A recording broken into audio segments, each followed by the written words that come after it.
Ravichandran, managing director, study abroad educational consultants.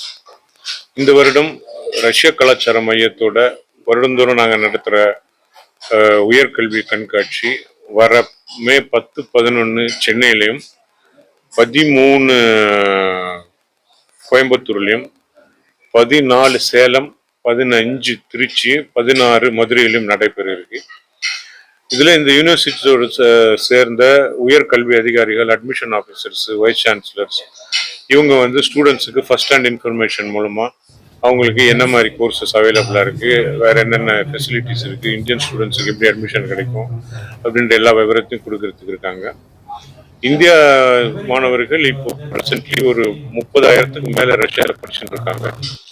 அது வருடம் increase ஆகிட்டு தான் இருக்கு. இந்த வருஷம் வந்து 10,000 இடம் மருத்துவக் கல்லூரிகளில், ரஷ்ய அரசு மருத்துவக் கல்லூரிகளில் இந்திய மாணவர்களுக்காக ஒதுக்கப்பட்டிருக்கு. ஒரு வருடத்திற்கு 3-4 லட்சம் ரூபாய் செலவு செய்தால் அந்த மாணவர்கள் முழு படிப்பையும் முடிச்சுட்டு வந்துடுவாங்க. 6 வருஷத்துக்கு உண்டான படிப்பு. இந்த எம்பிபிஎஸ் அட்மிஷன் ரஷ்யாவில் எடுக்கிறதுக்கு நீட்ல தேர்ச்சி பெற்றிருக்கிறது மிகவும் அவசியம்.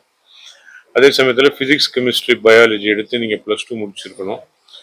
இந்த தகுதி இருக்க எல்லா ஸ்டூடெண்ட்ஸுக்கும் இதில் வந்து சீட்டு கிடைக்கிறதுக்கு நிச்சயமாக வாய்ப்பு இருக்குது. 100% விசாவோட அட்மிஷன் கிடைக்கிறதுக்கு we will provide all the necessary assistance. அதே சமயத்தில் ரஷ்ய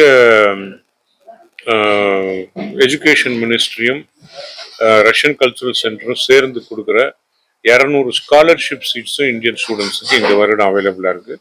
இந்த ஸ்காலர்ஷிப் சீட் மூலமாக போகிறவங்களுடைய முழு படிப்பு செலவும் இலவசம்.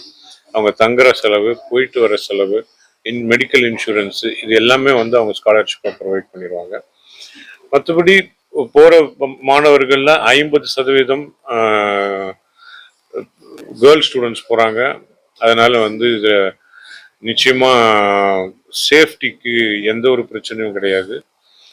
இன்னைக்கு அந்த ரஷ்யாவோட ஸ்பெஷல் மிலிட்டரி ஆப்ரேஷனோட யுக்ரைனில் நடந்துருக்கு. அந்த ஏரியாஸில் கொஞ்சம் டென்ஷன் இருக்கலாம், ஒரு 2-3 சிட்டிஸில், கூர்ஸ்க்கு, பெல்கிரேட் அந்த மாதிரி ஏரியாஸில். மற்றபடி இந்த போகிற ஸ்டூடெண்ட்ஸ்க்கு எந்த ஒரு சேஃப்டி இஷ்யூஸும் நிச்சயமாக கிடையாது ரஷ்யா.